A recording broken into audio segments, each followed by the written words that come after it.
Sorry.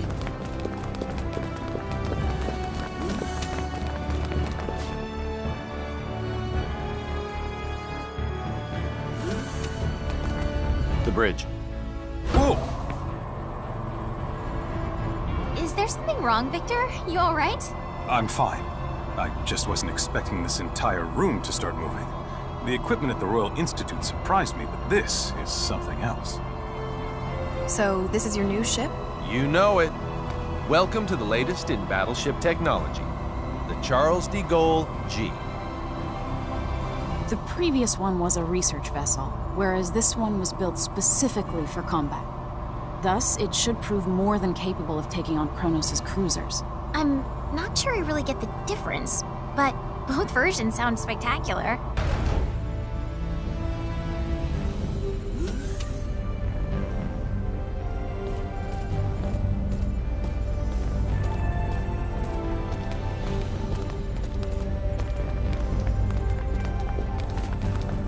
What's the deal?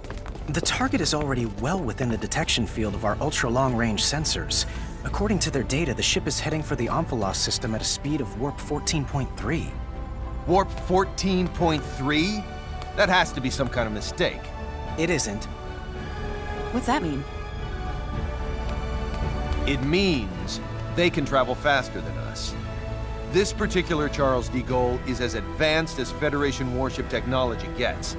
It boasts a cruising speed of warp 11.2 and a top speed of warp 12.9. Despite all that, our adversaries leave us in the dust because they can travel at warp 14.3. That doesn't make sense. It's only a difference of 1.4, isn't it? A difference in warp speed of magnitude 1.4 equates to them being more than twice as fast as us. Moreover, we can't continuously operate at top speed. Cruising slows us down even further, meaning we could never hope to catch them as long as they keep going. Oh no! Gravitic warp time. That's impossible. The gravitic warp engine is still an experiment. It hasn't even undergone its 24-hour endurance test yet. A real-world deployment is tantamount to suicide. That alone doesn't make it impossible. It just makes it not the safest bet in the world. I've managed to establish contact with Dr. Krupp at Remote Station 5. You are too damn good at this.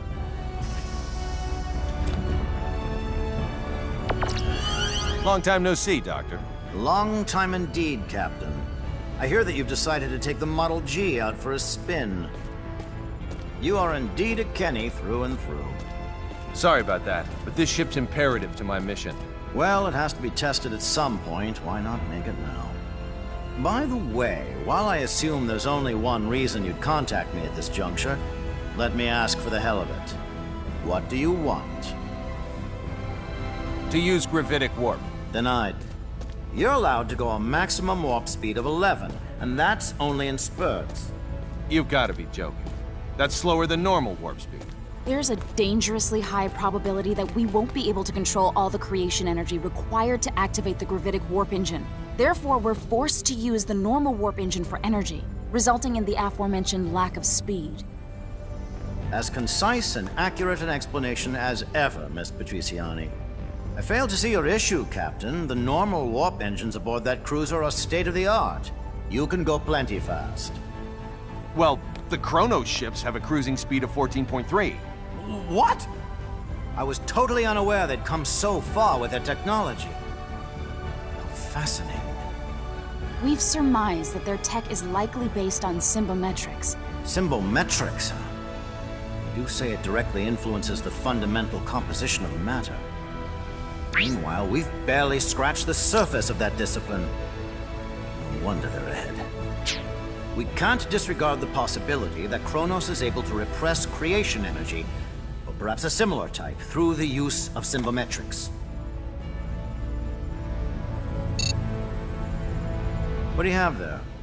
I'm reviewing the information we recovered from the database inside their facility. It seems, however, that their symbometric research draws heavily upon the principles of Fey Creed 4's signaturgy. I can't grasp much of what's written here.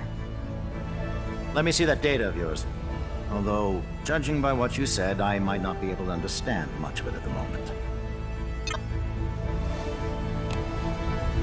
If possible, I'd like to get the opinion of a local expert. Fiore. You've already input all the information I've gathered into that machine. If you want to learn anything new, you should probably ask someone else. Speaking of which, what about asking Cassius? He's probably our best bet. We'll head for this local expert's place immediately, Doctor. Once we're there, you can talk to him directly. Perfect.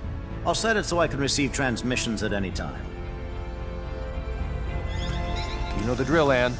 Take her with you to the Royal Institute in Languedoc. Yes, sir. The rest of us will hold down the fort until they're back.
Pardon me.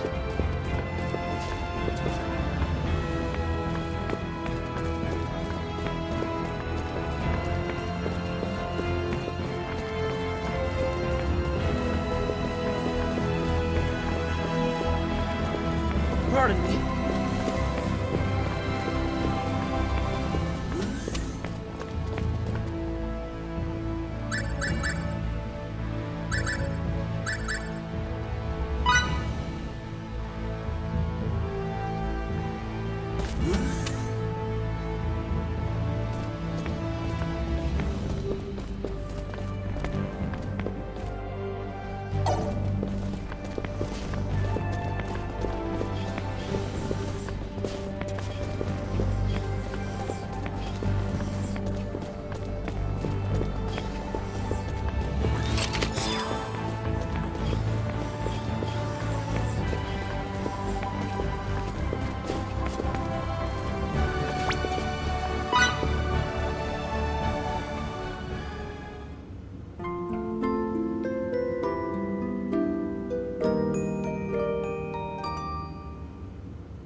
And to the bridge. How'd it go? I believe we'll have our answers soon enough. That's wonderful. Then come to the bridge ASAP. All right. The two of them get along with each other way too well.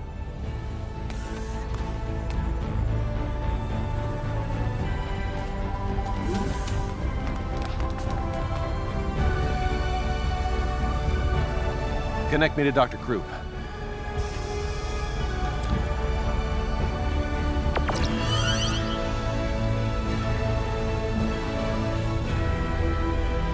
How's it coming along, Doctor? It's done. That's how it's coming, Slowpoke. Already? You never cease to amaze, Doctor. Well, let's cut to the chase. You'll need to both reprogram some aspects of the software and physically apply symbols to the outside of the gravitic warp engine. Imbue the warp engine with symbols? I would never have thought of that.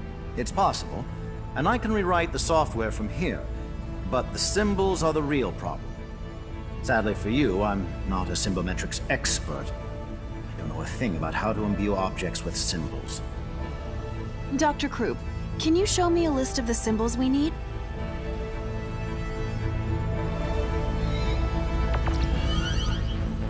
This is the symbological formula, a copy of which I've sent to your engine room's terminal.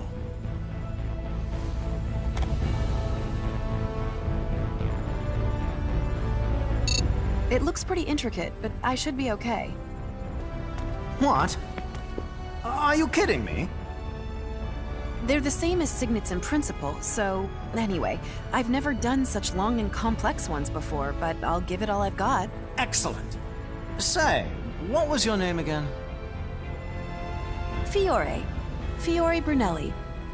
I'll have to remember that. Very well, let me start rewriting the program. If you can faithfully reproduce the formula I sent, we shouldn't have any problems. Got it. Imbue that engine good. Leave it to me. Fiore? Would you mind if I tagged along and watched you imbue the engine? I've never seen anyone imbue an object before, so I can't help but be curious. I suppose it's only natural for a signaturge to be interested in this kind of thing. Mind if she comes too, Anne? Of course, no objections here. Yes! You should come with me and see it for yourself, Fidel. You weren't around when I got mine imbued, so I bet you've never seen it perform before, right? What? I don't know. It can't hurt to acquire some new knowledge. I don't see why you would refuse. She speaks the truth. There's never a reason to turn down a request from a lady. Captain!